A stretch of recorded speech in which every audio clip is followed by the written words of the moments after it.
সমস্যা না না সমস্যা না তুমি কি করো তো সারাদিন এটাই করি কয় টাকা বিক্রি হয় 300 200 300 চলে বাসায় কেউ নেই আমার মা বাবা কি বোন এক ভাই দুই বোন এক ভাই বাবা কি করে বাবা পাঁচই বিজনেস তো তোমার বাবা পান সিগারেট বসে ওগুলোতে হয় না আব্বার পাঁচই টিয়া দিই তো পাঁচই টিয়া দিয়ে তো সিগারেট কিনে সিগারেট কিনে খায় শেষ করে দেয় বেশ আর আমি 300 টাকা আমার কাছে দেই আমি এই টিয়াতে সংসার চালাবো তোমার লেখাপড়া করার ইচ্ছা নেই পড়ার লাগে পাগল পাগল এগুলা পড়ালেখা পড়া ভর্তি হবো আর কদিন পরে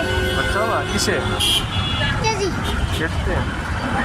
সারের আচ্ছা, বেতন দেব 30,000 হুম সারের বেতন দেব 30,000 আমি 30,000 বেতন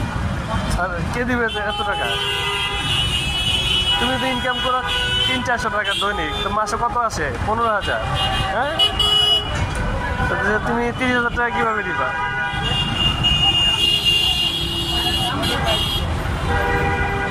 30,000 দিলে দিবার পাইলাম তখন আরও পরিশ্রম করতে হবে নাকি তখন চার সাথে কফি বিক্রি করবে সার মতো অনেক কিছু দেব 10 টাকার বেতন মানে ও তখন বাড়ি দিবা তার দাম পরে দিবা আচ্ছা ঠিক আছে যাও